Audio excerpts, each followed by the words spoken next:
자, 폐는 보시면 근육이 없어요. 우리 심장은 저번 시간에 배운 심장은 근육으로 이루어져 있습니다. 이 모든 게 다 근육이에요. 심장 자체가 근육으로 이루어져 있어서 움직이는 거죠. 근데 폐는 근육이 없어요. 먹어본 적이 있을 수도 있는데. 순대 간 말고 다른 부속 내장기 먹어보면 허파를 먹으면 그냥 물컹물컹하죠. 뭐 그렇습니다. 허파가 폐예요. 그래서 폐는 근육이 없기 때문에 먹었을 때 이렇게 모캉모캉하고요. 그 다음에 심장은 먹으면 쫄깃쫄깃하죠. 근육으로 이루어져 있어서 그게 염통입니다. 자, 그래서 우리가 먹어본 적도 있으니까 기억을 잘 하시고요. 근육이 없어. 그러니까 스스로 움직일 수 없어요. 그러니까 반대로 얘기하면 심장은 근육으로 이루어져 있어서 우리 수축, 이완 하면서 혈액이 왔다 갔다 한다 그랬죠. 얘는 그럴 수 없기 때문에 흉곽을 둘러싸고 있는 갈비뼈랑 가로막의 움직임에 의해서 호흡 운동이 일어난다라고 했습니다. 꼭 기억해 주시고. 그래서 가로막은 여기 이 공간, 이 안쪽 공간을 이렇게 가로지르는 얇은 막이에요. 그래서 우리가 뭐 보이지는 않지만 그 횡격막이라고도 하죠. 횡격막. 그래서 학교에서 선생님에 따라서 횡격막이라고 배우는 학교도 있을 텐데요. 그 발음이 횡격막 하니까 횡격막인 줄 알지만 횡격막입니다. 기억이요. 책에 따라서 이게 나올 수도 있어. 자, 그래서 이제 설명을 해봅시다. 여기 이 그림이 좋겠네요. 자, 이 그림 보시면 지금 여기가 갈비뼈고 가로막이 여기 가로지르고 있죠. 그래서 숨을 여기다 갈비뼈에다 대고 숨을 이렇게 들이쉬면 최대한 이렇게 폐에다 공기를 넣는다고 생각하고 이렇게 들이쉬면 갈비뼈가 이렇게 있던 갈비뼈가 이렇게 벌어진다 그래야 되나? 이렇게 올라오는 느낌이 나요. 그래서 여기서 갈비뼈가 올라간다는 얘기는 이렇게 위로 올라간다는 얘기가 아니라 여기서 이렇게 위로 올라간다는 얘기야. 그래서 이렇게 올라가고 가로막은 내려갑니다. 그러니까 봐봐. 갈비뼈는 올라가고 여기 있는 가로막은 내려가면 요 안에 공간이 넓어져. 흉곽의 부피가 넓어진다고 표현합니다. 흉곽 부피. 흉곽은 이 가슴 안쪽 공간을 얘기하는 거야. 공간. 그래서 그 안에 공간의 부피가 커지는 거죠. 그러면 공기가 이제 들어갈 건데요. 들숨이 일어날 건데요. 자, 잘 들어봐요. 우리가 숨을 쉴 때 우리가 공기가 숨을 쉴 때 하고 공기를 빨아들이고 그러지 않죠. 그냥 가만히 있어도 이렇게 숨이 쉬어지는 거 아니겠습니까? 바람이 분다고 생각하시면 돼요. 바람이 분다. 우리가 숨을 먹고 먹는 걸 의식적으로 하면 뭐 이거 살 수 있겠어요. 이걸 계속 해야 되는데, 그렇죠? 바람이 들어왔다 나갔다 들어왔다 나갔다 하는 거고요. 바람은 고기압에서 저기압으로 불어요. 고기압에서 저기압으로 붑니다. 그러면 여기서 지금 내가 뭐라 그랬냐면 갈비뼈가 올라가고 가로막이 내려가면서 요 공간이 넓어졌다 그랬어요. 그러면 원래는 가만히 있다면 여기랑 기압이 같겠죠. 공기 압력이 같을 겁니다. 근데 여기 갑자기 공간이 넓어지면서 이쪽이 저기야. 이쪽이 고기압이 됐어요. 여기 기압이 올라간 게 아니라 여기 기압이 내려가면서 얘랑 상대적으로 여기가 고기압이 된 거예요. 그러면 공기가 바깥쪽에서 안쪽으로 들어간다 라는 겁니다. 그래서 공기가 들어가면 폐가 커지겠죠. 그러니까 풍선이라고 생각하시면 돼요. 풍선. 그래서 밖에서 안으로 들어오는 거고, 반대로 갈비뼈는 내려가고 가로막이 올라오면 공간이 좁아지면서 요 기압이 올라가. 고기압. 그러면 여긴 상대적으로 여기 기압 바뀌지 않았지만 얘에 비교해서 저기압이 돼버린 거죠. 그래서 고기압에서 저기압으로 바람이 불어 나간다 라고 생각하시면 됩니다. 그래서 갈비뼈가 올라가고 가로막 내려가서 흉곽의 부피 커지고 흉곽의 부피 커지면서 압력이 낮아지면서 공기가 들어오는 거고, 반대로 갈비뼈 내려가고 가로 올라가면서 공간 좁아지면 기압 높아져서 안쪽에서 바깥쪽으로 공기가 이동한다. 이렇게 생각하시면 되겠습니다. 그래서 실험이 있죠. 실험이. 요 실험. 요게 주로 나올 거예요. 그래서 이거 지금 보시면 컵에다가 구멍 뚫고 빨대 꼽아가지고 풍선을 하나씩 매단 거야. 그리고 여기 막고 고무막으로 막고 여기에 고무로 막고. 그래서 요 빨대 구멍 말고는 공기가 어디로든 나가지 않게 꽉 막아 놓으면 고무막을 잡아당기면 보호풍선이 부풀고 고무막을 밀어내면 이게 밖으로 나가. 이거 해본 적 있어요? 없겠죠? 아마 그 학교에서 할 거예요. 보통 많이 하더라고요.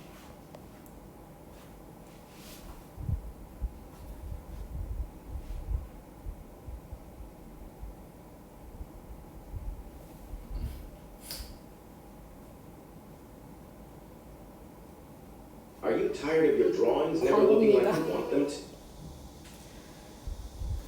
광고를 봐야 돼요. Then download Simply Draw. The app breaks each concept down. 선생님한테는 호흡운동 모형이 준비되어 있는데요. 이번 시간에는 이 모형을 통해서 호흡운동의 원리를 알아보고자 합니다. 자, 먼저 간단하게 모형을 소개해 보도록 할게요. 위쪽에는 Y자 유리관이 있고요. 그 아래쪽에는 두 개의 보호풍선이 연결되어 있습니다. 자, 그리고 가장 아래쪽에는요, 이렇게 당겨지는 고무막이 연결되어 있는 모습인데요. 자, 먼저 Y자 유리관은 우리 몸속에 있는 구강과 기관지에 비유될 수 있고요. 자, 그리고 아래쪽에 있는 고무풍선의 경우 흉곽 속에 있는 한 쌍의 폐에 비유될 수가 있습니다.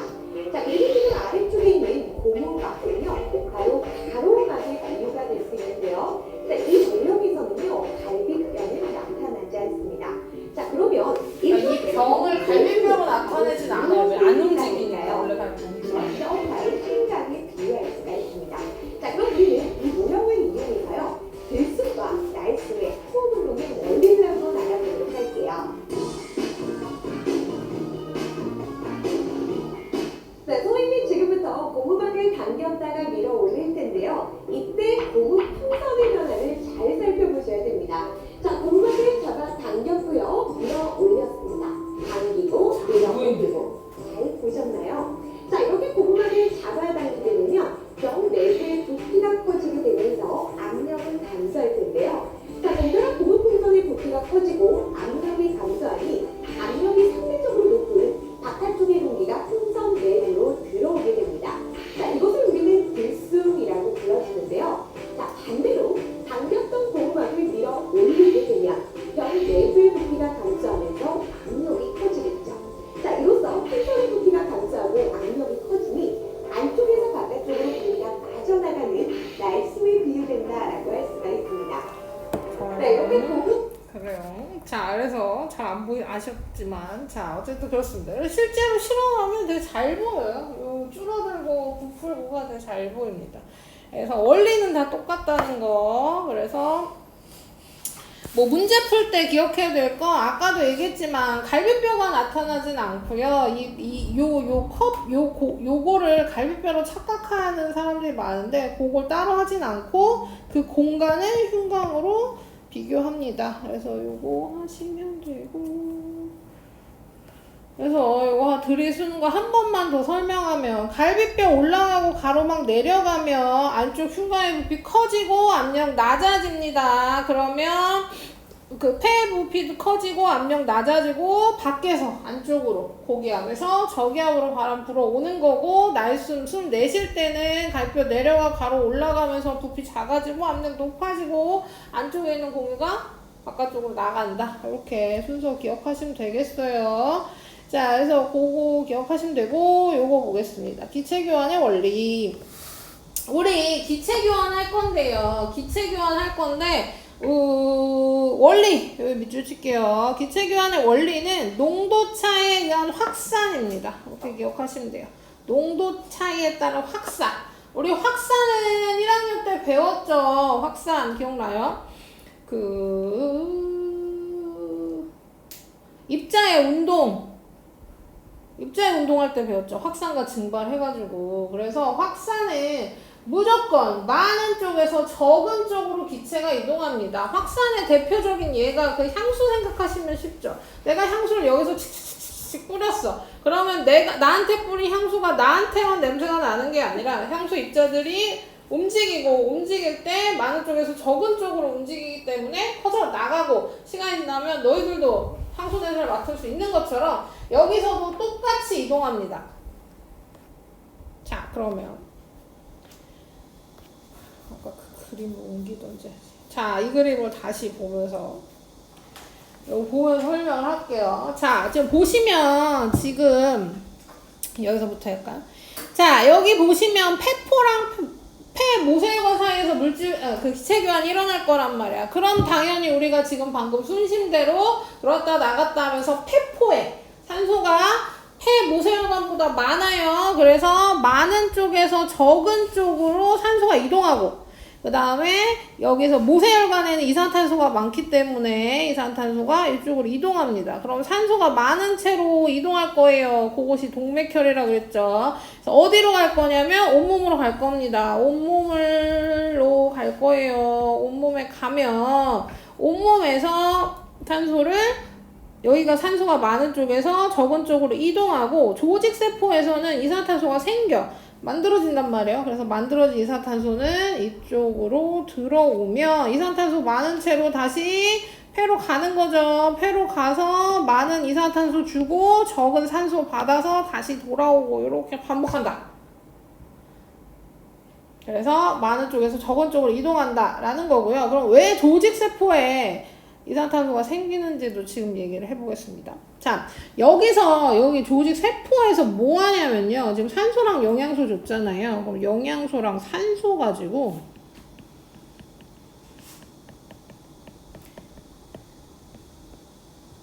화학 반응이 일어난다고 생각하시면 돼요. 화학 반응이 일어나서 에너지가 만들어진다. 에너지. 어차피 배설을 다시 할 거예요. 에너지가 만들어지면서 이산화탄소랑 이제 물이 생성되는 거고, 이게 노폐물이 되는 거고요. 이 에너지 만드는 과정에서 생긴 이산화탄소, 그러니까 세포에 당연히 이산화탄소가 많겠죠. 그래서 많은 이산화탄소가 모세혈관 쪽으로 이동하는 거죠. 그리고 폐에서 받아와서 산소 풍부하니까 산소는 조직세포로 이동하고. 자, 그래서 이렇게 보시면 기체교환 어떻게 일어나는지 알겠죠? 근데 보시면 이제 다시 책으로 돌아와서 보면 그림이 엄청 다양하게 나올 겁니다. 그러니까 그림이 바뀌는 거는 헷갈리시면 안 돼요. 그냥 그림은 맨날 바뀌는 거고, 우리 기억해야 될 거, 폐포랑 모세혈관 사이에서 물질 교환이 일어나면 폐포에 산소 풍부하니까 산소는 모세혈관 쪽으로, 모세혈관에선 이산화탄소가 이동한다. 이렇게. 여기도 마찬가지입니다. 여긴 조직세포랑 모세혈관 사이에서 일어난 물질 교환이니까 조직세포에서 이산화탄소 만들어내요. 그러니까 이산화탄소 모세혈관으로, 저기 폐에서 받아온 산소는 세포 쪽으로 이렇게 이동한다는 거. 그러니까 방향 헷갈리시면 안 돼요. 그림이 엄청 다양하게 나올 겁니다. 그래서 그렇게 기억하시면 되고요. 뭐가 얼마나 다양하게 나오냐면요. 그러니까 이런 식으로도 나와. 이거 보시면 우리 하트 그림이랑 똑같은 그림이거든요. 그쵸? 그래서 심장에서 이렇게 자세히 안 나왔지만 심장에서 온몸 돌고 다시 폐로 가서 폐에서 물질관으로 들어오고. 그쵸? 그래서 다 비슷한 그림, 그러니까 똑같은 내용인데 그림이 조금씩 달라요. 그러니까 그림 바뀌는 거는 너무 당하지 마시고, 어차피 우리가 다 배운 거다 이렇게 생각하시면 안 헷갈리실 거고. 자, 그래서 글씨로 한 번 더 정리하면, 폐에서의 기체 교환은 산소 농도가 폐포가 더 높아. 그러면 폐에서 모세혈관으로 산소가 이동하는 거고요. 이산화탄소는 모세혈관에서도 높아. 그럼 모세혈관에서 폐포로 이산화탄소 이동하는 거. 그러면 결과적으로 혈액에 산소가 많아지고 이산화탄소가 적어진다. 조직세포에서 기체 교환도 마찬가지입니다. 산소 농도는 모세혈관이 많아요. 지금 폐에서 받아왔으니까. 그래서 모세혈관에서 조직세포로 산소 이동하고요. 이산화탄소 농도는 조직세포에서 만들어진 거기 때문에 조직세포에서 모세혈관으로 이동합니다. 그래서 혈액에 산소가 적어지고 이산화탄소가 많아집니다. 그래서 심장 통해서 다시 폐로 가서 산소 받아오는 거고요. 그래서 순서 이렇게 기억하시면 되고, 기체 교환은 확산에 의해서 일어난다는 거. 이것만 안 헷갈리시면 돼요. 질문할 거? 없어요? 23쪽 풀어볼까요?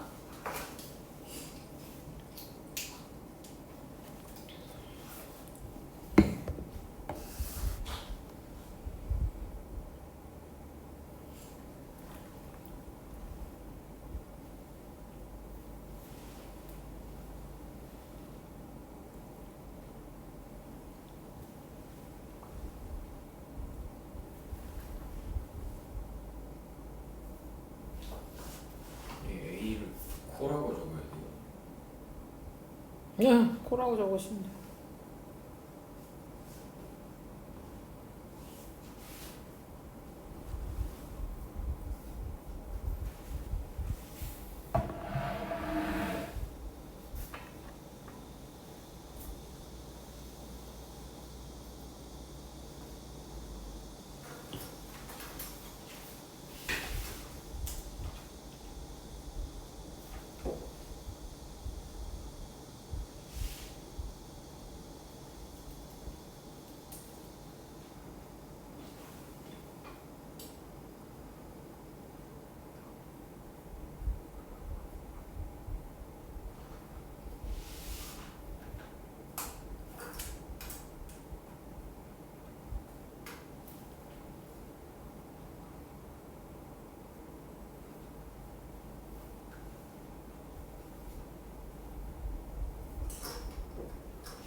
아, 맞다. 옛날 학교에서 진도 1, 2, 3, 4 나왔어요. 1학기 때. 거기 나왔나? 1, 2, 3, 4. 뭐지? 마지막 단어는 방학하기 전에 신문하고 차트를 아, 써야 제- 돼요. 이게 맞아요. 했고, 그러면 사다로, 사다로, 그쵸. 식물까지 한 건 뭐죠?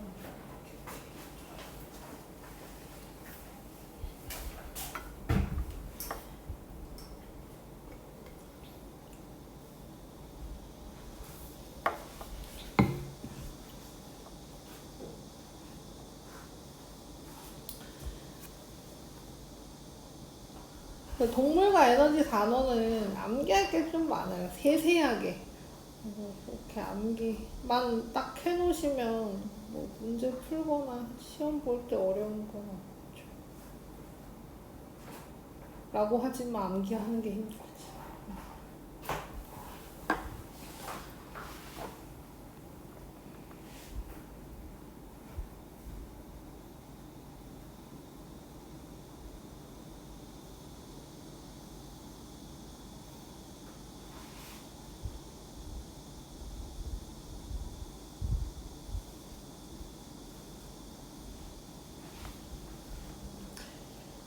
그 흉곽 부피 압력은 폐 부피 압력이랑 같이 움직입니다. 흉곽의 부피가 커지면 폐 부피도 커지는 거예요. 이렇게 묶어서 기억해 주시면 더 편하죠.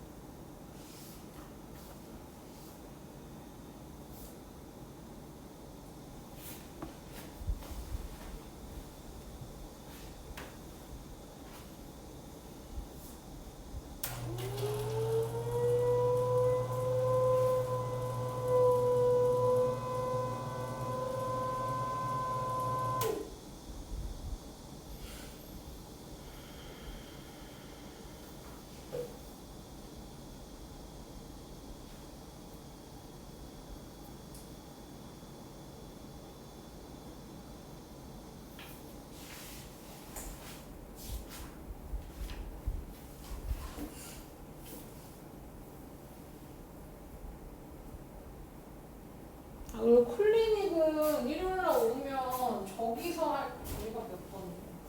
그 상강의실에서, 저쪽 상강의실에서 하는 거고요. 그 너희 이름 얘기하면 시험지 주실 거야. 그럼 풀면 돼요. 요번 주는 제가 없을 거라서 그렇게 하시고, 다음 주부터는 선생님도 있어요. 아, 저랑 하는 건 아니죠. 클리닉쌤 하는 거죠. 어쨌든 학원 방학이라 이번 주에는 저는 없습니다. 자, 1번 같이 할게요. 자, 산소는 들숨보다 날숨이 적고 이산화탄소는 들숨보다 날숨에 많다. 이름 써보겠습니다. A가 코고요. B는 기관, 갈라지는 C는 기관지, D는 폐, E는 폐포, F는 갈비뼈고요. 네. G는 가로막이겠죠. 이렇게. 자, 숨을 들이셨을 때 이동 공로는 코, 기관, 기관지, 폐 속의 폐포. 말 이상하지 않아? 폐수의 폐포 아니 뭐 폐수의 폐포 맞죠? 자, 이거 답입니다. 자, 폐는 수많은 폐포로 이루어져 있고 공기와 닿는 표면적이 매우 넓기 때문에 기체 교환 효율적으로 일어날 수 있다. 이거 저번 시간에 계속 나온 거죠. 소장의 융털이나 뭐 폐포라던가. 기억나는 거 없네. 어쨌든 자, 표면적을 넓혀서 물질 교환 효율적으로 일어나게 하는 겁니다. 자, 그 다음 요것도 시험 문제에 많이 나와요. 폐는 근육이 없어서 스스로 커지거나 작아지지 못하므로 흉관을 둘러싸고 있는 갈비뼈와 가로막의 움직임에 의해 호흡 운동이 일어난다. 자, 들숨은 안으로 들어오는 거니까 흉곽의 부피가 커지고 압력은 낮았을 때 들숨이 일어납니다. 자, 모형 연결하래요. 고무막, 가로막, 뱃속의 공간이죠. 컵속의 공간, 흉곽, 고봉선, 폐. 자, 기체 교환이 일어나는 원리는 농도 차이가 확산입니다. 확산. 많은 쪽에서 적은 쪽으로 이동한다. 9번.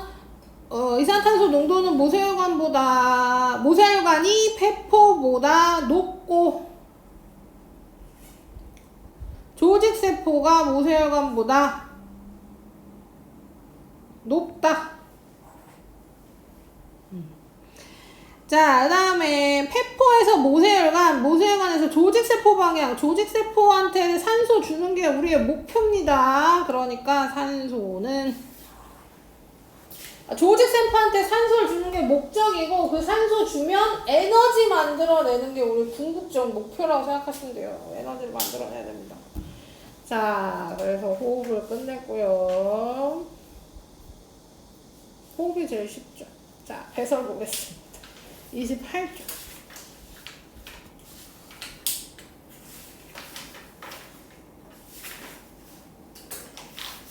자, 배설은 노폐물을 몸 밖으로 내보내는 과정이고요. 배설계가 배설 기능을 담당한다 라고 했는데요. 이제 노폐물을 만들어지는 것부터 얘기해 봅시다. 우리 아까도 썼는데요. 다시 한번 쓸게요. 영양소를 산소와 화학반응 영양소 분해하면 에너지랑 이산화탄소랑 물 생긴다 그랬어요. 그쵸? 그럼 여기 영양소는 뭐겠습니까? 탄단지겠지요. 왜냐면 에너지 만들어낸다니까요. 그쵸? 여기 물은 들어갈 수 없는 거야. 지금 우리 에너지 만들어내는 시기이기 때문에 저기는 탄수화물, 단백질, 지방밖에 안 들어가는 거죠.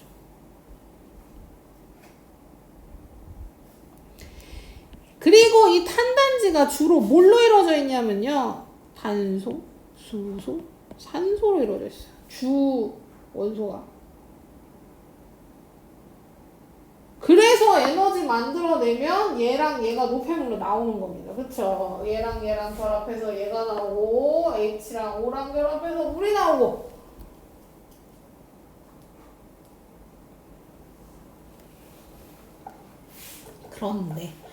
그런데 단백질이 얘가 많이 포함되어 있어요. 이거 뭔지 기억나요? 뭐죠? 나트륨. 네. 깜짝이야. 나트륨 NA고요. N은 그 주기표 다시 외워야 돼요. 까먹었어요. 질소입니다. 주기표 상황일 때 다시 나와서요. 다시 외워주시는 게. 이거 다 기억나죠? 아, 그거는 그렇죠? 자, 이거 너무 당연하게 아는 줄 알고 썼네요. 자, 이거 질소입니다, 질소. 단백질에는 질소가 포함되어 있어요. 그 단백질 질소가 많아서요. 그러니까 단백질이 없으면 얘랑 얘만 노폐물인데 이 단백질이 질소 때문에 뭐가 만들어지냐면 이런 애가 만들어지지요. 이것은 암모니아입니다.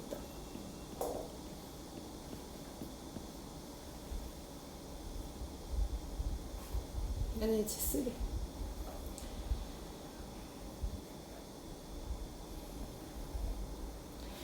자, 그래서 암모니아. 그래서 그런 인터넷 밈이 있어요. 헬스장에 헬스 하는 사람들이 많으면 많을수록 방귀 냄새가 단백질을 많이 먹으면 그렇다고 합니다. 가스 냄새가 많이 난대요. 자, 이 암모니아가 근데 독성 물질입니다. 그러니까 몸을 돌아다니면 안 돼. 몸을 돌아다니면 몸이 안 좋아지는 거죠. 그래서 우리 몸이 그렇게 안 만듭니다. 안 돌아다녀요. 암모니아는 만들어지면 바로 어디로 가냐면 간으로 가요. 간이 하는 역할은 해독작용입니다. 간을 해독한대. 간에서 암모니아를 해독해서 요소라고 하는 애로 바꿔놔요. 그럼 얘는 약한 독성 물질. 그래서 이제 얘가 소변으로 나올 겁니다. 자, 그러면 이제 노폐물이 3개예요. 이산화탄소, 물, 요소가 노폐물이란 말이에요. 그럼 이산화탄소는 우리 앞에서 했죠. 우리 호흡할 때 했잖아요. 얘는 폐를 통해 밖으로 나갈게요.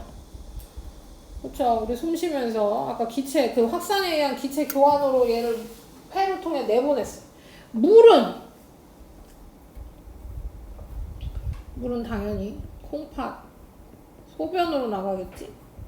그래서 물이랑 요소는 콩팥을 통해 밖으로 나갈 거예요. 그런데 여기서 물은 콩팥을 통해서만 나가는 게 아니라 폐를 통해서도 나갑니다. 우리가 숨 쉴 때 사실 물도 내보내고 있었어요. 느끼지 못했지만 숨 쉬면 그 숨 안에 수증기가 들어있기 때문에 욜로도 배출되는 거죠. 그래서 우리가 숨을 하고 쉬면 우리 창문에다 겨울에 하하고 불면 뿌옇게 되잖아요. 공기 중에 수증기 때문에 그렇게 되는 겁니다. 그래서 요거를 책으로 다시 정리하면 세포에서 생명활동에 필요한 에너지 얻기 위해 영양소 분해할 때 노폐물이 만들어진다 라고 했습니다. 그 식이 이건 거예요. 영양소를 분해하면 산소랑 같이 분해하면 에너지 만들어지는 거. 에너지를 만들어진 노폐물이 만들어지는데 이산화탄소랑 물은 그냥 공통적으로 만들어지는 거고 암모니아는 질소를 포함한 노폐물로 단백질 분해될 때만 만들어진다. 그래서 여기 그림도 잘 나오죠. 단백질은 암모니아가 만들어지고 암모니아 간으로 해독작용 거쳐 요소.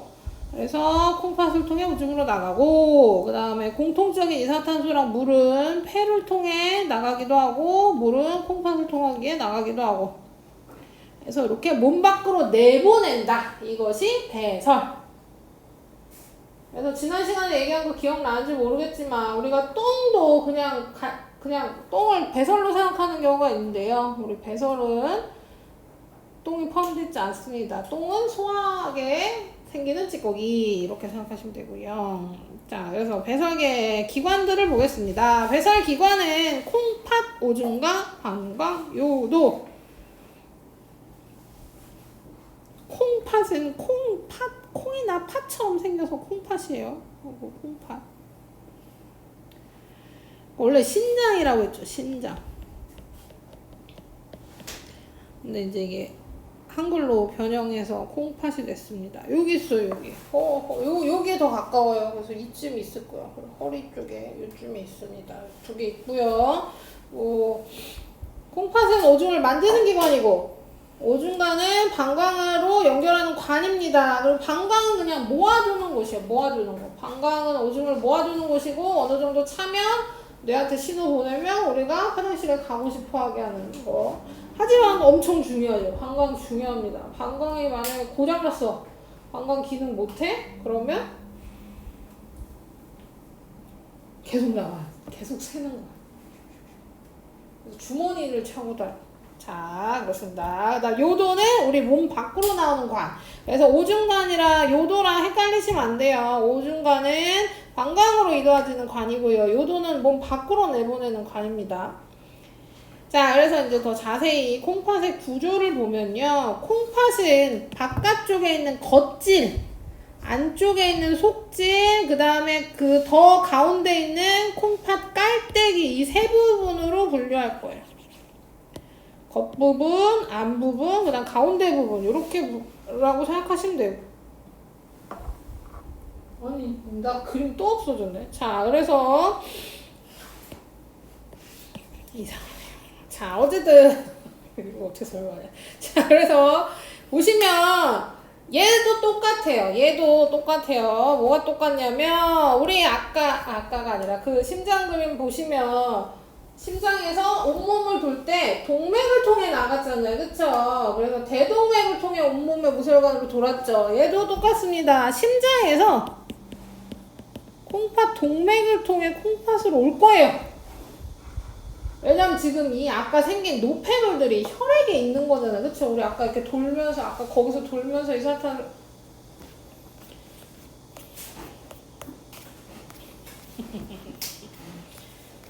이 그림을 어디다 붙여놓던데 여기서 지금 요거 받아왔잖아요. 그쵸? 그래서 심장으로 들어갔잖아요. 그럼 여기 심장에 지금 이 노폐물들이 들어있단 말이야. 그럼 이걸 뭐 할 거냐면 콩팥으로 내보내는 게 콩팥 동맥입니다. 그래서 콩팥 동맥이랑 콩팥이랑 콩팥 심장이랑 콩팥이랑 콩팥 동맥으로 연결돼 있어요.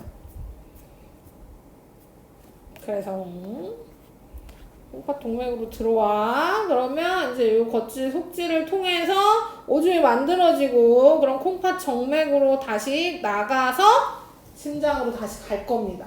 그럼 어떻게 되는 거냐면 혈액이 지금 어떻게 됐어? 콩팥 동맥에서 들어와서 콩팥을 돌고 콩팥 정맥을 아이고 화살표 잘못했어요. 여기입니다. 콩팥 정맥을 통해서 심장으로 다시 가는 이 과정에서 깨끗해지는 거예요. 깨끗해. 왜냐면 노폐를 뺐으니까. 그쵸? 투석이라고 들어봤어요? 투석한다는 얘기 들어봤어요? 돌 던지는 거. 에헤이, 그것도 투석이네요. 그거 말고요. 몸 아픈 사람들이 혈액을 뽑아. 그러니까 보통 콩팥이 고장난 사람들이 혈액을 뽑아. 왜냐면 이게 걸러지는 게 안 되는 거잖아요. 노폐물이 안 빠져나가는 거예요. 그게 우리가 소변으로 빠져나가야 되는데 이게 고장나면 소변으로 안 빠져나가. 그러면 계속 쌓이죠. 아까 내가 요소가 뭐라 그랬냐면 약한 독성 물질이라고 했어. 그쵸? 약한 독성 물질이지만 이게 안 빠져나가고 우리 몸에 계속 있으면 문제가 생긴단 말이야. 그래서 얘가 걸러주는 건데 얘가 고장나면 어떻게 돼요? 안 걸러져. 그러면 피를 뽑습니다. 그래서 기계에 넣어요. 인간이 만든 기계에 넣어서 걔를 걸르는 거야. 노폐물을 걸르는 거야. 그러고 다시 넣어줄 거야. 피를 뽑아. 얘를 대신하는 기계가 있어, 병원에. 내 피를 뽑아서 걔한테 주면 얘가 걸러서 줘. 얼마나 걸려요? 근데 이게 한 번에 뽑으면 안 되죠. 죽잖아요, 그럼. 그러니까 오래 걸려. 다 뽑긴 다 뽑아요. 근데 동시에 넣죠. 그러니까 뽐과 동시에 넣어요. 발을 두 개 끼진 않던데. 어쨌든 그렇습니다. 원리는 어떤지 모르겠지만 하여튼 몇 시간씩 걸려요. 그래서 뽑아서 걸르고 넣고를 하는 겁니다. 그러니까 뭐 요게 계속 반복. 그 콩팥이 고장나면 그 기계를 써야 되는데 문제는 뭐냐면요. 얘가 더 정확해. 얘는 다 걸러줘. 우리 기계는 그게 안 돼. 그래서 뭐예요? 이식 수술 받죠. 그렇죠. 신장 그 콩팥은 이식 수술을 할 수 있어요. 이식 수술 되게 원활히 됩니다. 왜냐하면 두 개가 있어서 하나만 있어도 정상적인 삶을 할 수 있어요. 그래서 한 개 중에 하나를 띄워주면 하죠. 그렇죠. 자, 이건 그냥 잘 방금 그림이 나타나지 않았었어요? 자, 그래서 나한테 떴는데. 자, 그래서 기억하기 쉬우라고 일단 딴 얘기 해봤고요. 여기 그림이 안 뜨는 관계로다가 이걸로 설명하겠습니다. 지금 여기 있는 너희 책에 있는 이 그림이 더 이제 실제에 가까운 그림이죠. 그래서 책이랑 비교해서 보시면 여기 지금 콩팥 동맥이 얘는 콩팥 동맥을 통해서 이제 혈관입니다. 사구체를 돌아서 요 세뇨관을 감싸고 모세혈관 이겠지 뭐. 자, 그래요.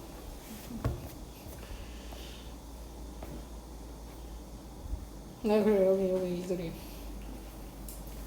이 그림은 저거랑 똑같지, 그렇지? 그래서 콩팥 동맥에서 사구체라고 하는 요 혈관으로 이동할 거고 여기서 이렇게 이 모세혈관입니다. 모세혈관은 이 세뇨관이라고 하는 관을 지나면서 여기서도 마찬가지로 물질 교환이 일어날 거예요. 이렇게 붙어 있는 건 다 물질 교환이 일어난다고 생각하면 돼요. 물질 교환이 일어나고 오줌관으로 나갈 겁니다. 콩팥 깔때기 지나서 오줌관. 그래서 설명은 아까 그 그림으로 할게요. 그리고 이건 간단하게 그린 그림. 뭐 모식적으로 그렸다는 표현을 하는데요. 간단하게 하는 그림입니다. 자, 아까 그 그림이랑 똑같은 그림이에요. 방금 설명 그림은 똑같은 그림입니다. 자, 그러면 요거 잘 들어주세요. 요거 진짜 이해가 좀 필요합니다. 자, 어렵진 않아요. 자, 콩팥 동맥. 우리 저번 시간에 동맥에 대한 설명을 들었지만 어때요? 콩팥 동맥은 혈압이 높고 그 혈압이 높은 걸 견디기 위해 벽이 두껍고 탄력성이 강하다고 그랬어요. 그렇죠? 그래서 굉장히 피가 강하게 흐릅니다. 혈압이 강하게 힘이 세다는 얘기니까 혈압이 높다는 얘기는 강하게 흘러요. 그러면 심장에서 콩팥 동맥을 통해 이걸 깨끗하게 하기 위해서 막 피가 와. 피가 막 콸콸콸콸 와요. 근데 이 사구체란 애가 뭐냐면요. 사구체가 혈관인데 뭐 하는 거냐면요. 지금 여기 그림도 그렇고 아까 그 위에 그림도 그렇고 약간 꼬여있죠. 그 주리오폰 써봤어요. 주리오폰을 쓰면 내가 쓰고 얌전하게 잘 감아서 가방에 넣고 다시 쓰려 그러면 왠지 모르겠지만 엉켜있어. 그것처럼 엉켜있어요. 얘가 엉켜있어. 얇은데 엉켜있어. 그럼 어떤 일이 생기냐면 여기 콩팥 동맥은 고속도로야. 그냥 콸콸콸콸 혈액이 콸콸콸콸 오다가 어느 순간 갑자기 좁아져. 좁아지는 것도 문제인데 꼬여있어. 그럼 어떻게 되냐면요. 병목 현상이 일어나죠. 그러니까 차 막힙니다. 고속도로에서 갑자기 길이 좁아지면 차가 쫙 막혀요. 인간들은 그렇지. 앞에 차가 서 있으니까 나도 쓰지. 혈액은 어때요? 저기 앞에 혈액이 안 간다고 내가 서? 뭐 눈도 없죠. 그러니까 밀고 들어옵니다. 그럼 어떻게 되냐면 혈액이 이렇게 쭉 지나다가 여기서 좁으면 느려져야 되는데 원래대로 차대로 하면 이렇게 쫙 느려서 막혀야 되는데 그러지 않고 뭐 애다 모르겠다고 밀고 들어가는 거죠. 이러. 앞에 뭐예요? 못 가. 좁아. 지금 좁은 데다 꼬여있어서 지금 느려지는데 뒤에서는 막 밀어 제끼는 거예요. 꽉. 그 원래대로 하면 뭐예요? 쾅 터져야죠. 여기서 진짜 터지진 않지만 그 드라마 같은 데 보면은 그 아저씨들이 막 화내다가 뒷목 잡고 쓰러지잖아요. 이게 그게 그것 때문에 그러거든요. 혈압이 막혀서 터지면 다시는 돌아오지 못하는 거고. 어쨌든 혈관이 터지기도 합니다. 여기는 원래 터져야 되지만 이게 이런 구조로 만든 이유가 있을 거 아니에요. 터질 걸 감안해서 구멍을 뚫어놨어요. 자, 사구체에는 구멍이 뚫려 있습니다. 이게 구멍이 뽕뽕뽕뽕뽕뽕뽕 뚫려 있고, 그럼 셀 거 아니야. 그래서 보먼주머니라고 하는 아이가 얘를 감싸고 있습니다. 그 세는 걸 받을 거예요. 근데 그럼 세는 걸 봅시다. 자, 지금 혈압이 너무 높아져서 뒤에서 막 꾹꾹꾹꾹 눌러서 지금 셌어. 근데 조건은 뭐냐면요. 구멍으로 세는 조건은 크기가 작은 애들은 새어 나오고 크기가 큰 애들은 새어 나오지 않고 요로 그냥 혈관을 지나가는 겁니다. 그리고 이 혈관에 새어 나온 애들은 이제부터 혈액이 아닌 거예요. 혈관 밖으로 나왔으니까. 그쵸? 여과, 액이라고 부릅니다. 그 과정을 여과야. 그러니까 여과 과정의 기준은 크기가 작냐, 크냐. 구멍보다 크기가 작냐, 구멍보다 크기가 크냐. 요 기준입니다. 그래서 나오는 애들이 누구냐면요. 여기 나오네요. 물, 요소, 포도당, 아미노산, 무기염류 등이 빠져나오고 크기가 큰 애들, 혈구, 적혈구, 백혈구 이런 애들 안 나오고요. 그 다음에 우리 소화 안 끝난 애들 있죠. 녹말, 단백질 막 이런 애들은 당연히 안 작아진 애들이니까 당연히 얘네들도 못 나오고요. 나왔어요. 일단 얘네 제껴두고 나왔어요. 이제 나오면 이 세뇨관 지나면 이제 오줌인 거야. 근데 이제 문제가 뭐냐면 우리가 지금 이 배설을 하는 이유가 뭐냐. 노폐물을 빼기 위한 과정이잖아요. 근데 문제 큰일 났어. 제가 있으니까 힘들게 소화시켜서 소화산물인 포도당과 아미노산 여기 있어요. 얘는 소변으로 나가면 안 돼. 그쵸? 이거 엄청 중요한 애들인데 소변으로 나가면 어떡해요. 병입니다. 포도당이 밖으로 나가면 당뇨병. 그쵸? 아미노산이 밖으로 나가면 단백뇨라 그래서 어쨌든 둘 다 병이에요. 소변 검사에서 얘네는 검출되면 안 돼! 다시 넣을 거예요. 어디로? 뭐 세뇨관으로. 수술해야 돼요, 단백질. 아니요. 치료할 수 있어. 당뇨병은 치료는 못해요. 치료제는 없어.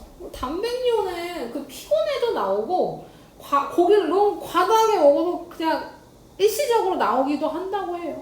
그러니까 단백뇨는 이제 뭐 치료가 되는지 뭐 하여튼 단백뇨는 그렇고 당뇨병은 치료제가 없습니다. 치료할 수 없어. 난치병. 불치병. 네, 조절할 수는 있죠. 이제 뭐 운동하고 이런 조절을 할 수 있습니다. 자, 어쨌든 얘네는 100% 제흡수 돼야 돼요. 무조건. 하나도 남김없이 다 혈관으로 다시 넣어야 돼. 그거를 세뇨관과 모세혈관 아까 내 거에는 보이지 않지만 여기 세뇨관을 모세혈관을 둘러싸고 있잖아요. 이렇게 빼고 둘러싸고 있잖아요. 여기 세뇨관을 지나면서 이 모세혈관으로 다시 넣는 거예요. 자, 다시 넣고 그걸 재흡수 과정이라고 합니다. 그 다음에 물이랑 무기염류는 요거 세트로 움직여요. 무기염류 물에 녹아져 있기 때문에 그냥 세트라고 보시면 됩니다. 물과 무기염류는 재흡수되긴 재흡수될 거예요. 거의 대부분 재흡수되긴 할 건데 100%는 아니에요. 100% 재흡수는 아닙니다. 왜냐하면 내가 오늘 물을 너무 많이 마셨어. 몸에 물이 너무 많잖아요. 그러면 재흡수를 덜 하는 거예요. 그쵸? 그리고 내가 너무 지금 막 엄청 더운데 내가 저기 밖에 나가서 달리기를 막 런닝을 막 10km를 했단 말이에요. 땀이 막 비 오듯이 나겠죠. 몸에 물이 부족하겠죠. 그럼 물을 최대한 많이 재흡수시키는 겁니다. 그래서 그러면 땀을 너무 많이 흘리면 소변량도 줄어드는 거죠. 몸에 물 부족하니까 재흡수 많이 해서. 그 다음에 물 너무 많이 마시면 소변량 늘어난 이유는 재흡수 덜 되기 때문에. 그래서 기본적으로 여름에 소변량이 줄어들고요. 겨울엔 좀 많아집니다. 내가 운동을 하고 안 하고 떠나서 겨울에는 확실히 소변량이 늘어나고 여름엔 줄어들죠. 그래서 물은 몸 상태에 따라 조절되지 100% 제흡수는 아닙니다. 근데 보시면 거의 대부분 제흡수 되긴 해요. 그래서 보시면 이렇게 나오죠. 포도당과 아미노산은 전부 제흡수되고 물과 무기 없는 대부분 제흡수된다. 그리고 이제 미처 여과되지 않은 여기 모세혈관에 남아있던 노폐물들이 세뇨관으로 가요. 분비. 혈액에 남아있는 노폐물 일부가 분비된다. 됐죠?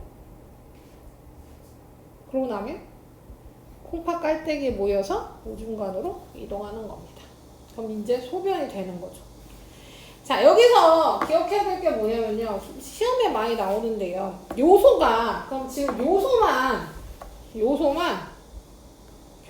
별거 없이 그냥 이렇게 쫄쫄쫄, 여기서부터 쫄쫄쫄쫄쫄쫄쫄 오줌으로 나가는 거예요. 요소는 그냥 쭈르륵 나가면 돼.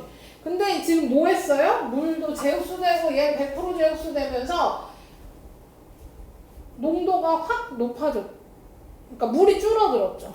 그러니까 무슨 얘기냐면 지금 여기서는 여과액에서는 물이 이만큼 물이 제일 많을 거고 여기 뭐 여기 포도당이랑 아미노산도 있고 요소도 있겠죠. 이렇게 간단 말이야. 근데 여과 과정에서 이렇게 돼 있는데 시간이 지나서 제흡수도 일어나고 분비도 일어나면서 오줌간에 갔을 땐 뭐냐 물이 확 줄어들어. 물 이만큼.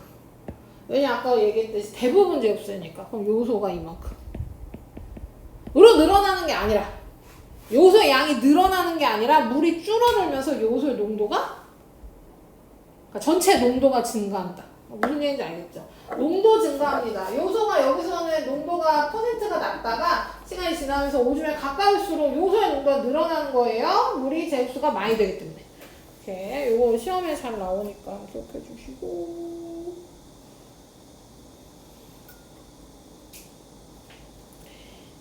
그래서 이 과정, 여과, 제흡수, 분비 과정을 기억해 주시면 되겠습니다.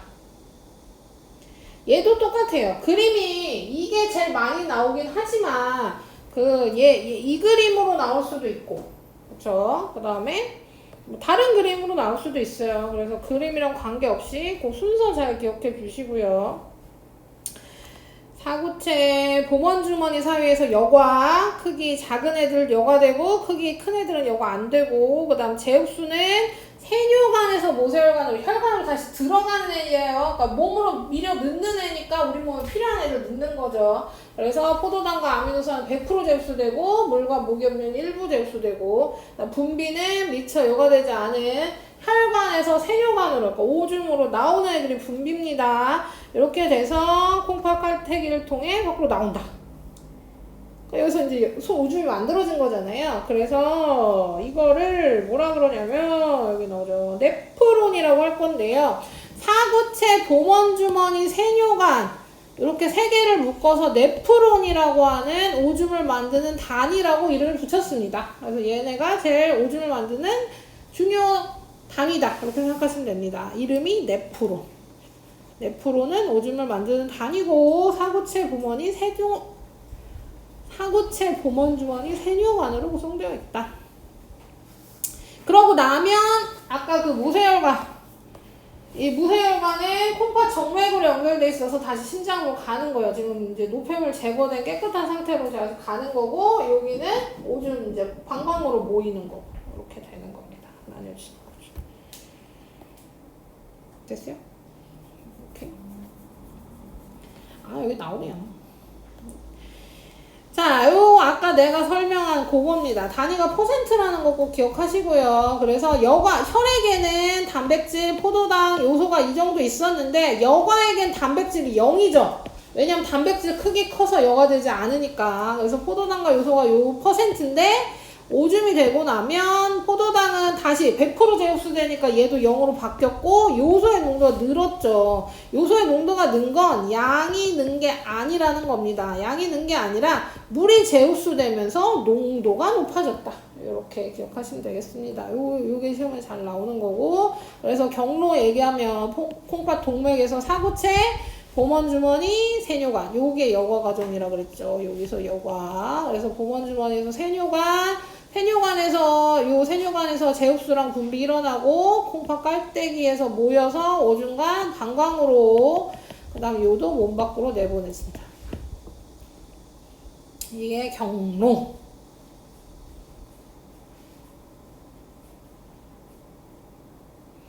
정리하시면 되고요. 이제 마지막 세포 호흡. 이거는 계속 아까부터 계속 나온 거죠. 그래서 세포호흡은 세포에서 영양소가 산소랑 반응해서 물과 이산탄소를 분해되면서 에너지를 얻는 과정입니다. 에너지.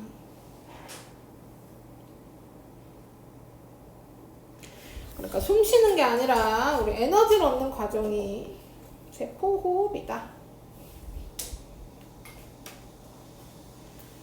그 세포호흡에서 얻어진 에너지의 일본은 체온유지입니다. 체온유지에 가장 많이 쓰여요. 열에너지 형태로 만들어지기도 하고요.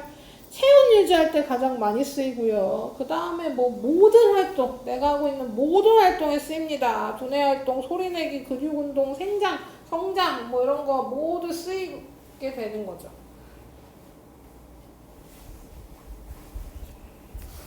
이것도 잘 기억해 주시고 중요합니다. 그러니까 세포 호흡하면 호흡이니까 숨 쉬는 거 이러면 안 된다는 얘기예요. 숨 쉬는 게 아니라 에너지 얻는 과정이라는 거 기억하시고, 그래서 이제 세포 호흡으로 에너지 얻어서 생명활동을 유지하기 위해서 얘네들이 유기적으로 작용해야 된다. 그러니까 톱니바퀴 딱 걸려서 돌듯이 짝짝짝짝 잘 돌아가야 된다. 뭐 이런 얘기고요. 여기 보시면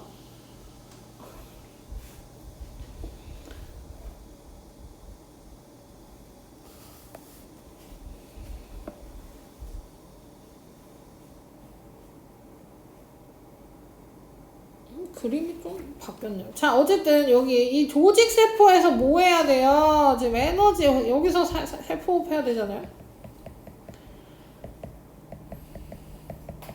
세포호흡은 뭐예요? 산소랑 영양소가 필요하죠. 이 산소와 영양소를 옮겨주는 건 순환계. 그 산소를 공급해주는 건 호흡계에서 공급해주는 거고, 그 다음에 영양소는 소화계에서 음식물을 소화시켜서 공급해주는 거죠. 그리고 세포호흡통에 생긴 에너지 쓰고 남은 노폐물들은 배설계를 통해 밖으로 나간다. 호흡계를 통해 나가기도 하고, 이런 식으로 모든 소화계, 순환계, 호흡계, 배설계 네 가지 개들이 이렇게 유기적으로 작용해야만 원활하게 에너지를 만들어낼 수 있다. 이렇게 생각하시면 되겠습니다. 좋아요. 이쪽도 좀 풀어봅시다.